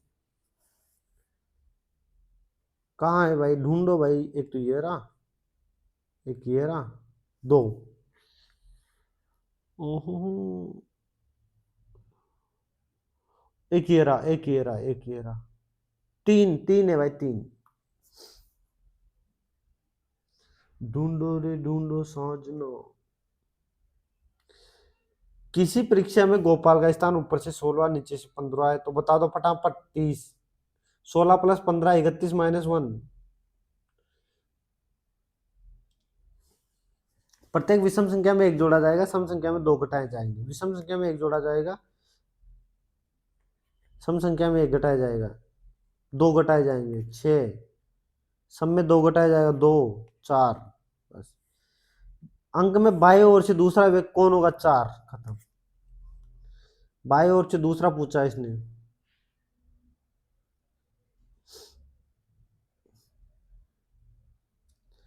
कक्षा में एक भौतिकी के शिक्षक ने एच सी वर्मा द्वारा लिखित भौतिकी अवधारणा की एक प्रति रखने की घोषणा की। ओके सर, रखने की घोषणा की। ये क्या बोल रहा है कि कक्षा में एक भौतिकी शिक्षक ने एच सी वर्मा द्वारा भौतिकी की अवधारणा की एक प्रति रखने की घोषणा की, यानी कि घोषणा की है। अब इसकी धारणा अनुमान क्या लगा सकते हो? आप अनुमान लगाओगे पुस्तक अच्छी तरीके से लिखी गई होगी, आप यही तो अनुमान लगाओगे कि किसी टीचर ने अगर ये पुस्तक रखने की अवधारणा ली है या घोषणा की है तो इसका मतलब वो बुक बहुत अच्छी होगी। इनकी ये बात बिल्कुल सही है। प्रत्येक छात्र पुस्तक खरीदने का खर्च उठा सकता है। देखो इसमें खर्च उठाने उठाने की बात कहीं कहीं की कहीं कहीं नहीं गई, बताओ। जब कहीं नहीं की कही गई तो क्यों बिना मतलब, ये तो बिल्कुल गलत हो गया। अरे भाई क्या फोन हो, पता नहीं कंपनी वाले बार बार फोन करते रहते हैं। बिन ढूंढना है।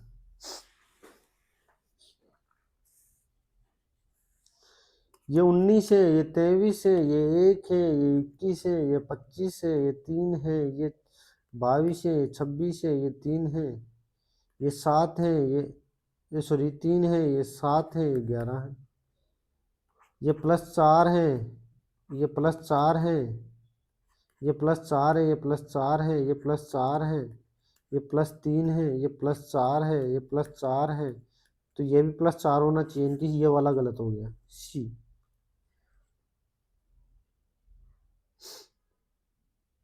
लास्ट क्वेश्चन रीजनिंग का। रीजनिंग काफी इजी दी है इन लोगों ने। आवाज प्रॉपर आ रही है ना? माइक आजकल अच्छे से सेट नहीं हो पा रहा यार। 1 मिनट में थोड़ा सा इसको सही से सेट करने का प्रयास करते हैं हम लोग, ताकि आप लोगों को आवाज में कोई दिक्कत ना हो। घूम जाता है ये। 7 व्यक्ति PQRSTUV उत्तर दिशा के सम्मुख में बैठे हो। ओके, ये आर है ना, आर वो पी के बाएं तीसरे स्थान पर बैठा हुआ है, क्यों पी के आसन में बैठा हुआ है, क्यों है ना। मान लो मैं क्यू यहां बिठाऊंगा यहां पे, तो इसके दाएं दूसरे स्थान पर कैसे हो जाएगा? अगर मैं इसके दाएं दूसरे स्थान पर बिठा दिया तो ये कितने लोग हो जाएंगे? 7 लोग हो जाएंगे। ओके, टी दाएं छोर पर बैठता है, लेकिन लास्ट छोर पर तो कौन बैठता है? टी। जबकि अगर मैं इस लाइन को यहाँ एस रख के बिठा दूंगा तो क्यू बैठेगा, यानी कि मुझे कहाँ क्यू यहाँ रखना पड़ेगा, एस यहाँ रखना पड़ेगा। Okay sir, okay. ये कितने लोग हो गए? 5 लोग हो गए, इसको हटा दो भी। टी अंतिम दाएं छोर पर बैठता है, यू है ना वी के बाएं बैठता है। तो अब एक बताओ, दो यहाँ बैठ नहीं सकते क्योंकि बाएं बैठेगा, तो यू यहाँ बैठेगा और वी यहाँ बैठेगा, तभी तो मैं एक ही स्थान यहाँ पे रख पाऊंगा, दाएं बिठा पाऊंगा। ये मेरा क्या हो गया? ये मेरा अरेंजमेंट हो गया। तो ये बोल रहा है वी के बाएं कितने व्यक्ति बैठे हैं? वी के बाएं 2 व्यक्ति बैठे, 2। देखो अगर आप लोगों को समझ में नहीं आया तो खुद से ट्राई करना, ऐसे क्वेश्चनों को खुद से ट्राई करोगे तो ज्यादा बेटर समझ में आता है। आप एक एक लाइन को सोचोगे ना तब ज्यादा बेटर समझ में आता है। इसी के साथ आपकी रीजनिंग समाप्त होती है। 25 मिनट लिए हैं जिसमें आप लोगों को समझाया भी, खुद भी सोल्व किया। अब जैसा कि मैंने आप लोगों को बताया कि करंट को करने का जो ज़्यादा फायदा है नहीं, क्योंकि करंट जिन लोगों ने पढ़ी है वही लोग कर पाएंगे। अगर मैं बता भी दूंगा तो उसका ज़्यादा बेनिफिट मिलेगा नहीं आप लोगों को। तो करंट आप खुद से पढ़ लीजिए। करंट तो मैं जो मुझे आते हैं वही मैं लगाऊंगा। तो अभी आप लोगों को फायदा किससे मिलेगा? साइंस से। तो साइंस को सोल्व कर देते हैं पहले। कार्बन का परमाणु द्रव्यमान 12.11 है। हाइड्रोजन का परमाणु द्रव्यमान 1.008। और किसका? ऑक्सीजन का अपने को दे रखा है, ये एग्जैक्ट मान दे रखा है। इसको मैं 12 भी मान सकता हूँ, 12 पॉइंट का कोई मतलब नहीं, इसको 1 मान लो, इसको 16 मान लो। सोल्व कर दो। सी का अगर 12 है तो 12 इनकी 24 हो जाएगा। एच का कितना है? 1 है, 1 तो 4, एच का कितना हो जाएगा? 4। और ऑक्सीजन का 16, जोड़ दो भाई। 28 से 16 44, 44 पॉइंट कुछ आंसर आएगा। बस पॉइंट में मत जोड़ना भाई। अपने को जब ऑप्शन इतने दूर दूर दे रखे हैं तो पॉइंट में क्यों जोड़ेंगे? लगभग जोड़ो। उस तरंग का आवर्तकाल ज्ञात कीजिए जिसकी आवृत्ति 400 हर्ट्ज है। चलो आवृत्ति का फॉर्मूला बताओ। आवर्ती बराबर 1/आवर्तकाल, ये फॉर्मूला होता है। आवर्ती ज्ञात 400 दे रखी है और अपने को आवर्तकाल ज्ञात करना है। बस घटाओ इसको 1/400 कर दो, बताओ कितना आ जाएगा 0.0025। कहाँ गया ये रहा। सिर्फ फॉर्मूला याद होना चाहिए, कुछ समझाने वाली चीज है नहीं। झूले की गति कैसी गति होती है बताओ। अरे इसको भी कोई गलत करेगा क्या। झूले की गति कैसी गति होती है, दोलनी गति। बिल्कुल इजी सवाल। प्रकाश संश्लेषण में कौन सा प्रकाश कम से कम प्रभावशाली होता है। ये भाई एक बार बताओ, प्रकाश संश्लेषण का मतलब ही होता है हरा। अगर हरे में हरा प्रकाश डाला जाएगा तो सबसे कम प्रभावशाली दिखेगा ना, तो क्या हो जाएगा बताओ, हरा प्रकाश। कौन सा, बी ऑप्शन। यदि पिंड का द्रव्यमान अपने को दे रखा है और वेग अपने को दे रखा है, गतिज ऊर्जा, गतिज ऊर्जा का फॉर्मूला मैंने कितनी बार बताया बताओ। गतिज ऊर्जा बराबर, सोचो एक बार, सोचो खुद से सोचो क्या फॉर्मूला होता है, 1/2 इंटू एम इंटू वी का स्क्वायर। एम बराबर द्रव्यमान, वी बराबर वेग, 1/2। एम कितना है 30 और 5 इंटू 5 15, 15 इंटू 25 375, 375 जूल होगा। न्यूटन मत कर देना, न्यूटन बल की इकाई होती है और जूल कार्य की। बस ये ध्यान रखना। वाट दाब की, सॉरी पास्कल दाब की।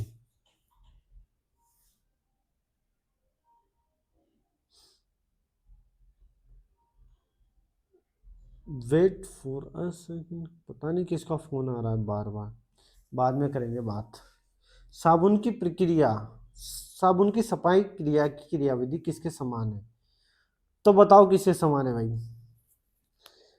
मैंने आप लोगों को बताया भी है शायद ये क्वेश्चन, किसके समान होनी चाहिए, बर्तन धोने का डिटर्जेंट साबुन के, शायद इसके होनी चाहिए यार, बी होना चाहिए छठे में।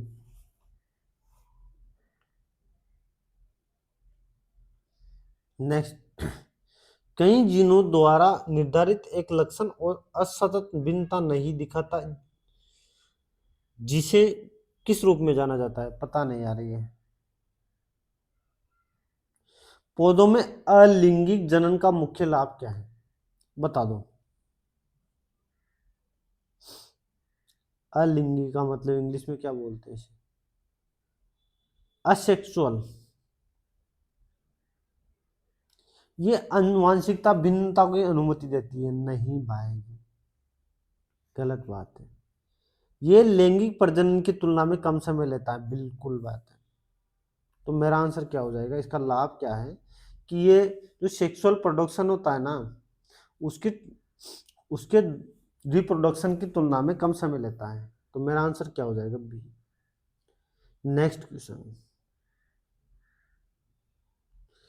समसूत्री विभाजन के दौरान निम्न में से क्या नहीं होता, डीएनए का जीन विनिमय, गुणसूत्रों का संघनन, या तर्कु तंतु का निर्माण। पता नहीं यार ये, अभी जब सब सबमिट कर देंगे तब आप लोगों को सारे आंसर बता दूंगा। फास्फोरस के निम्न प्रकारों में से कौन सा सबसे अधिक प्रतिक्रियाशील होता है, बताओ।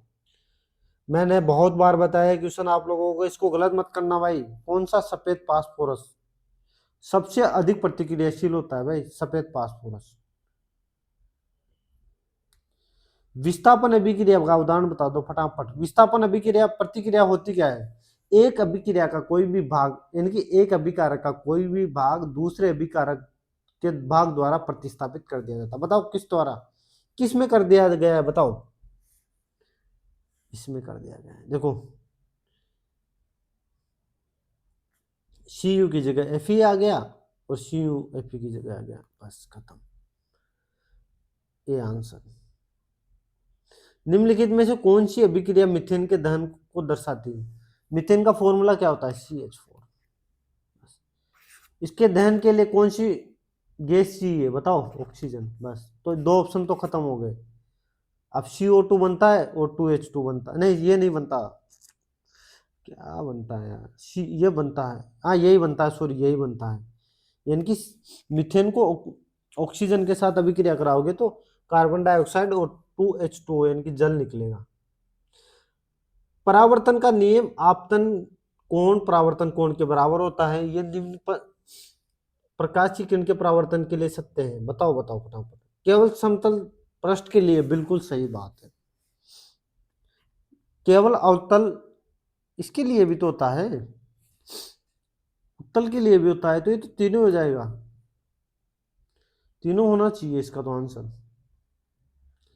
उस सांद्रता वाले क्षेत्र से निम्न सांद्रता वाले क्षेत्र में पदार्थों के निष्क्रिय संचलन को क्या कहा जाता है? बताओ। बताया है मैंने आप लोगों को, क्या कहा जाता है? डिफ्यूजन। डिफ्यूजन को हिंदी में क्या बोलते हैं? मुझे नहीं पता यार।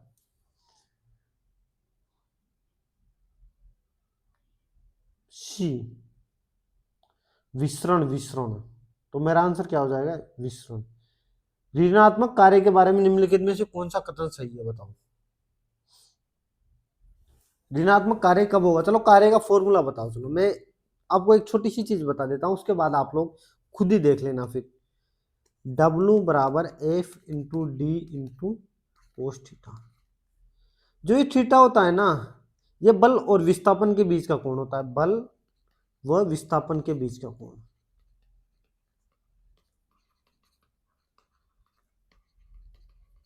ठीक है। अगर देखो थीटा बराबर 0 डिग्री है तो कोस 0 का मान क्या होगा? बताओ। 1, 1 होगा, यानी कि धनात्मक। अगर थीटा बराबर 90 डिग्री है तो कोस 90 का मान 0 होता है, यानी कि कार्य हमेशा शून्य हो जाएगा। क्या हो जाएगा? कार्य शून्य। और थीटा बराबर 180 डिग्री है तो कोस 180 डिग्री का मान क्या होता है? -1, यानी कि कार्य ऋणात्मक हो जाएगा, कार्य ऋणात्मक। अब देखो इसने क्या पूछा है, कौन सा कथन सत्य है ऋणात्मक के लिए? यानी कि इन दोनों के बीच क्या होना चाहिए? कोस 180 डिग्री होना चाहिए। 180 कब बनेगा? चलो बताओ। 180 डिग्री सीधी लाइन पर बनता है। बल और विस्थापन एक ही दिशा में होंगे तो उनके बीच तो 0 डिग्री का कोण हो जाएगा, ये तो 0 हो जाएगा, तो ये तो धन, ये क्या हो जाएगा? शून्य हो जाएगा, ये गलत हो गया। ऋणात्मक होता है जब बल विस्थापन के लंबवत होता है, लंबवत होते तो 90 डिग्री बनाएगा, 90 डिग्री बनाएगा तो कार्य शून्य हो जाएगा। ये भी गलत हो, सॉरी ये धनात्मक होगा ना 0 डिग्री में, तो ओके 1। कार्य ऋणात्मक नहीं हो सकता, बिल्कुल गलत बात। कार्य ऋणात्मक होता है जब बल और विस्थापन की दिशा विपरीत होगी। एक ही दिशा इस साइड होगी, एक ही दिशा इस साइड होगी, तब 180 डिग्री का कोण मिलेगा। यानी कि मेरा आंसर क्या हो जाएगा? डी। निम्नलिखित में से कौन सा एंजाइम डीएनए प्रतिक्रिया में शामिल नहीं है? बता दो। बता दो मेरे भाई। लिगेज, डीएनए पॉलीमरेज, हेलिकेज या लाइपेज? बताओ, बता दो। लिगेज होता है, डीएनए पॉलीमरेज होता है, हेलिकेज या लाइपेज? ये इन दोनों के बारे में नहीं पता। लाइपेज होता है या नहीं होता, या पोली, इन दोनों। अब देखो जब आप दो ऑप्शन में फंस जाओ तो एक तुक्का लगा दो। मैं तुक्का लगा रहा हूँ हेलिकेज के साथ, गलत भी हो सकता है, सही भी हो सकता है, वो किस्मत की बात है आप लोगों की। मोमेंटम का सूत्र क्या होता है? मोमेंटम का अर्थ क्या होता है? पहले तो हिंदी में मोमेंटम का अर्थ बताओ। संवेग, संवेग का फॉर्मूला क्या होता है? द्रव्यमान इंटू वेग, द्रव्यमान इंटू वेग।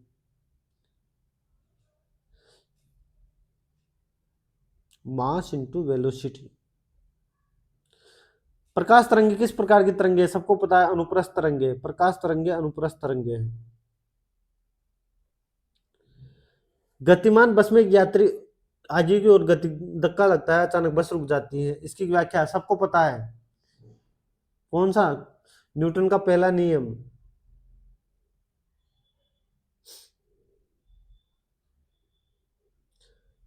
निम्नलिखित में से कौन सा एक प्रयोग थ्योरेटिक कोशिका में समानता दिखाता है? मैंने ये क्वेश्चन बहुत बार रिपीट हो चुका आपके मॉक में। आप अगर आपने मेरे साथ सारे मॉक देखे तो सबको पता होगा। क्लोरोप्लास्ट और माइटोकॉन्ड्रिया।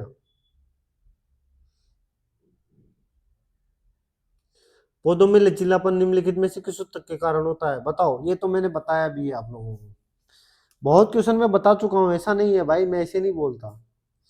कोलेन कायमा, जो लचीलापन होता है ना पौधों में, वो कोलेन कायमा के कारण होता है। किलोवाट घंटे निम्नलिखित में से किसकी इकाई इकाई है, बताओ। अरे भाई इतना सीधा, किसकी किसकी इकाई है, ऊर्जा की। पितरस किसमें बनता है, सबको पता है, यकृत में, लीवर में। 78 किलो के एक व्यक्ति का वजन चांद पर क्या होगा, बताओ। वेट का फॉर्मूला बता दो। मास इन, ये कितना, द्रव्यमान इंटू गुरुत्व त्वरण का मान, द्रव्यमान कितना, 78 × 1.63, मल्टीप्लाई कर दो। 8×3 = 24 होगा, जिसके पीछे 4 होगा, 4 होगा, 4 होगा, ये रहा।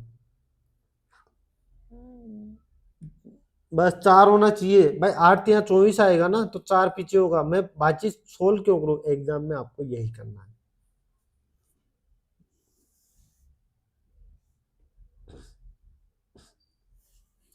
निम्नलिखित में से कौन सी धातु एक धातु ऑक्साइड और हाइड्रोजन बनाने के लिए भाप से विक्रिया करती है, बताओ बताओ बताओ बताओ। ये क्वेश्चन बता दो चलो आप लोग।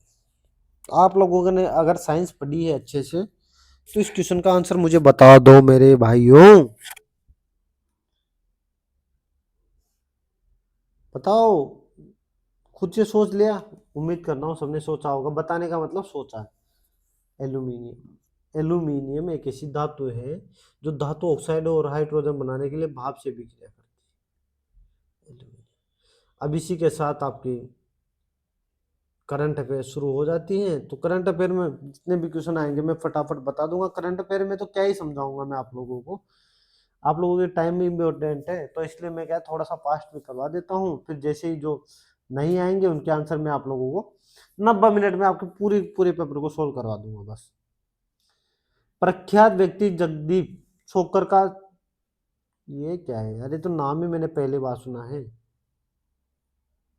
फिर छोड़ो, फिर जब मुझे नहीं आता है तो मैं क्या ही बोलूं। तमिल भाषा श्रेणी में अपने बाल उपन्यास और ट्राई शिरागु ओविया के लिए साहित्य अकादमी के बाल साहित्य पुरस्कार 2025 से किसे सम्मानित किया गया है, किसे सम्मानित किया गया है, विष्णुपुरम सौरम। तमिल जैसा नाम किसका है, M.K. स्टालिन का, लगा दो फिर यही। नवनियुक्त यूनेस्को ग्लोबल जियो पार्क के संबंध में निम्नलिखित में से कौन सा विकल्प सही है, पता नहीं यार ये तो। ब्राजील में COP30 सम्मेलन के दौरान सैद्धांतिक रूप से सहमति के अनुसार कौन सा देश 2027 में COP32 जलवायु शिखर सम्मेलन की मेजबानी करने के लिए तैयार है, बताओ। ये क्वेश्चन पहले भी आया है मॉक में, कौन सा, इथोपिया भाई, इथोपिया। COP32 की मेजबानी करेगा इथोपिया भाई। जर्मन में विश्वविद्यालय खेल 2025 में भारतीय तैराक ने नए रिकॉर्ड बनाए। डी बेनेडिक्सन रोहित 50 मीटर बटरफ्लाई को, पता नहीं, कम से कम समय में पूरा करने वाले पहले भारतीय पुरुष तैराक बने, पता नहीं यार ये। लोरा डल मेहर का पर्वतारोहण, ये तो मैंने नाम ही पहली बार सुना है, क्या ही बताऊं इसका। यूएई की एसएसबी पर नई स्तरीय नीति कब से, पता नहीं। श्रीलंका में बौद्ध मंदिर के परिसर में अशोक स्तंभ की प्रतिकृति स्थापित की गई है। ये हाल ही में अशोक स्तंभ की प्रतिकृति का अनावरण कहाँ किया गया, बता दो चलो। ये तो शायद आप लोगों को नहीं बताया होगा, लेकिन मैंने जब पीडीएफ डाली थी टेलीग्राम पे उसमें था ये क्वेश्चन। मेरा आंसर क्या हो जाएगा, बी, वास्को डुआ श्रीभूति विरहिया।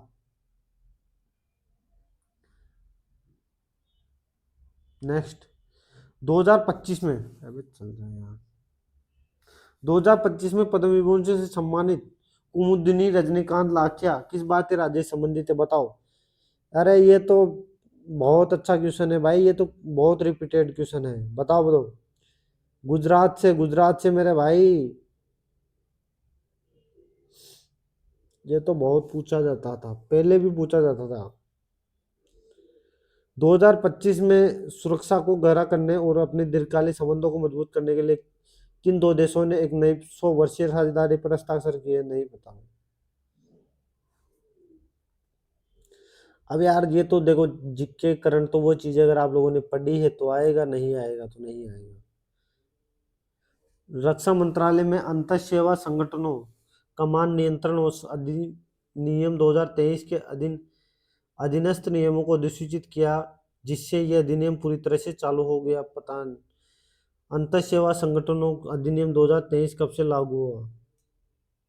2025 के विश्व जूनियर स्क्वैश चैंपियनशिप में 15 वर्षों के बाद भारत के लिए कांस्य पदक किसने जीता, बता दो। ये भाई बहुत चर्चा में रहा, कौन, अनाहत सिंह। अनाहत सिंह, ये मोग में पूछा भी जाता है कि अनाहत सिंह किस खेल से संबंधित है। किस दक्षिण अफ्रीकी खिलाड़ी ने आईसीसी महिला विश्व कप 2025 में फाइनल में शतक लगाया था, बता दो चलो। लोरा वोल्फर्ड। किसकी, अफ्रीका की कप्तान थी। इस वर्ष वर्ल्ड कप किसने जीता है, इंडिया ने। उप विजेता अफ्रीका। इंडिया की कप्तान कौन थी, हरमनप्रीत कौर।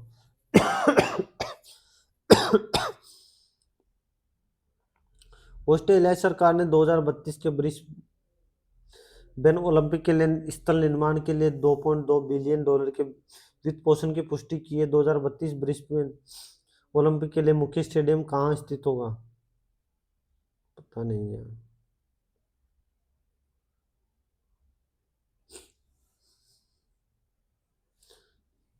अबू धाबी में आयुष्मान विश्व संरक्षण कांग्रेस में नवीनीकरण, ऊर्जा परिवर्तन और जैव विविधता संरक्षण को संयुक्त रूप से संबोधित करने के लिए किन दो संगठनों ने समझौता ज्ञापन पर हस्ताक्षर किए हैं। आयुष्मान तो होगा ही होगा, पता नहीं यार ये क्या है। दक्षिण कोरिया के गवांगजू में आयोजित पैरा वर्ल्ड तीरंदाजी चैंपियनशिप 2025 में भारत ने कितने कितने पदक जीते हैं, पता नहीं।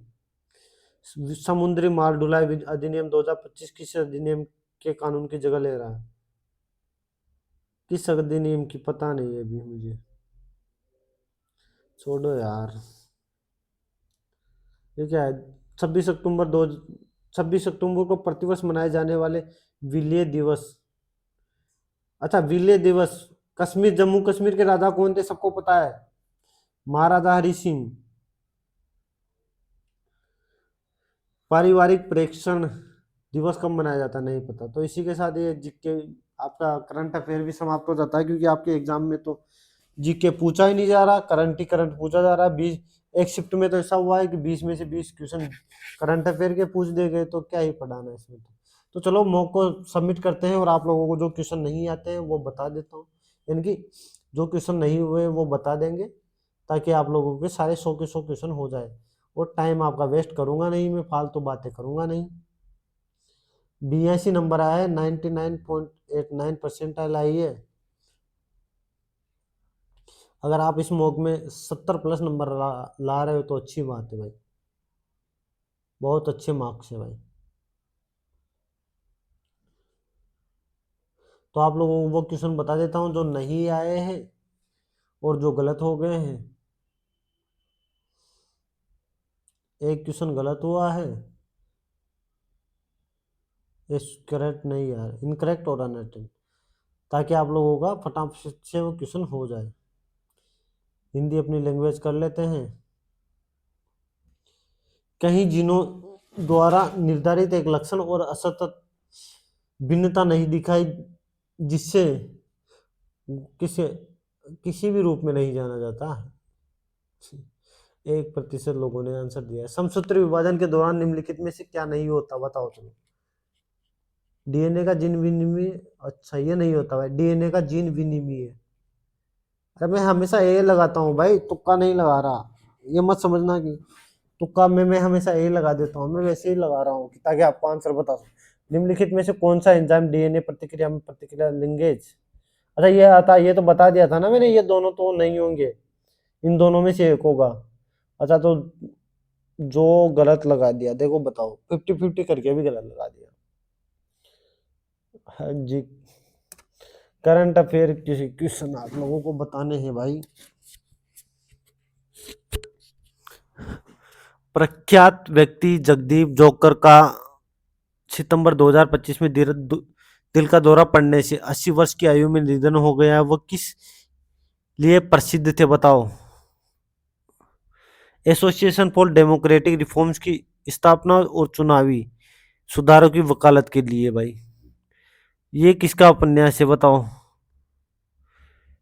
जो ओट्राई शिरागु ओविया है ना, इनको क्या है, साहित्य अकादमी के लिए के बाल साहित्य पुरस्कार 2025 से सम्मानित किया गया है। ये किसने लिखा, विष्णुपुरम सर्वनन ने।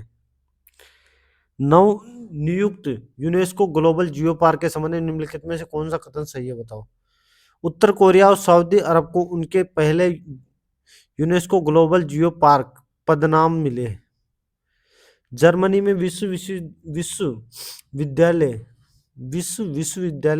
खेल 2025 में भारतीय तैराकों ने नए रिकॉर्ड बनाए। बी बेनेडिक्सन रोहित 2050 मीटर बटरफ्लाई को कितने 24 सेकंड से कम समय में पूरा करने वाले पहले भारतीय पुरुष तैराक बने हैं। लोरा डहलमेयर का पर्वतारोहण दुर्घटना में निधन किस चोटी के पर चढ़ाई के दौरान हुआ था बताओ। लेला पीक लेला ओ लेला। संयुक्त अरब अमीरात ने स्वस्थ विकल्पों को बढ़ावा देने के लिए मीठे पेय पदार्थों पर चीनी आधारित कर लगाया। यूए की एसएसबी पर नई स्तरीय नीति जनवरी 2026 से लागू होगी भाई। 2025 में सुरक्षा संबंधों को गहरा करने और अपने दीर्घकालिक संबंधों को मजबूत करने के लिए किन दो देशों ने एक नई 100 वर्षीय साझेदारी पर हस्ताक्षर किए बताओ। यूके और यूक्रेन ने। ये बताओ कब अंतर सेवाओं संगठन अधिनियम 2023 कब से लागू होगा। 10 मई 2024 से। 2032 ब्रिस्बेन ओलंपिक के लिए मुख्य स्टेडियम कहाँ स्थित है बताओ। Victoria park. बता दो किन दो देशों के बीच समझौता हस्ताक्षर हुआ, आयुशियन और एरेना। दक्षिण कोरिया में दक्षिण कोरिया के गवांगजू में जो आयोजित पैरा वर्ल्ड तीरंदाजी चैंपियनशिप 2025 में भारत ने कितने पदक जीते, 7 पदक। समुद्री माल ढुलाई अधिनियम बताओ। 1925 था पहले, अब 2025 कर दिया गया। इनकी 100 वर्ष की उपलब्धि में ये चेंज कर दिया गया। हाँ। बीसीजी की report the AI रिकॉग्निंग in banking के अनुसार वैश्विक स्तर पर कितने बैंक प्रतिस्पर्धात्मक लाभ प्राप्त करने के लिए वर्तमान में एआई उपकरणों का उपयोग कर रहे हैं, 4 में से 1। अंतर्राष्ट्रीय पारिवारिक प्रेक्षण दिवस कब मनाया गया, 16 जून को। तो मैथ रीजनिंग अपना पूरी सही थी भाई। बाकी मैंने जो क्वेश्चन नहीं आया वो क्वेश्चन भी आप लोगों को बता दिया है। तो भाई इसी के साथ अपना मॉक का समाप्त होता है। मॉक नंबर 1 जो कि एग्जाम पैटर्न, जो भी एग्जाम लेटेस्ट एग्जाम चल रहे हैं उनके आधार पर बनाया गया है टेक्स्ट बुक द्वारा एनालिसिस करके। तो सब लोगों की डिमांड पर मैं ये मॉक करवा रहा हूँ। ये 6 मॉक करवाएंगे, उसके बाद आप लोगों के लिए एनटीपीसी या जो भी आप लोग तैयारी करना चाहोगे एक दिन लाइव करेंगे। उसमें मैं आप लोगों से पूछ लूँगा कि किस एग्ज़ाम के लिए आप पढ़ना चाहते हो, उस एग्ज़ाम की अपन टारगेट करके पढ़ाएंगे। ठीक है, मॉक लगाएंगे, प्रीवियस ईयर सॉल्व करवाएंगे आप लोगों के, क्योंकि प्रीवियस ईयर का बहुत रोल होता है एग्ज़ाम में। तो भाई जिनका एग्ज़ाम नहीं हुआ है उनको, और वो लोग तैयारी करते रहे, जिनका एग्ज़ाम 12 को है या 12 के बाद है उनको बेस्ट ऑफ लक। आप लोग बाकी लोग जिनका एग्ज़ाम डेट शीट इंटीमेशन नहीं आया वो लोग अपनी तैयारी बराबर करते रहे और वीडियो को लाइक शेयर और कमेंट जरूर कर दें। तब तक के लिए नेक्स्ट वीडियो आएगा, तब तक के लिए बाय, मिलते हैं नेक्स्ट वीडियो में। आपको मैंने 1 घंटे और 30 मिनट का लगभग वीडियो बनाया है, इसमें आप लोगों का पूरा मॉक सॉल्व करवा दिया है। धन्यवाद आप सभी का।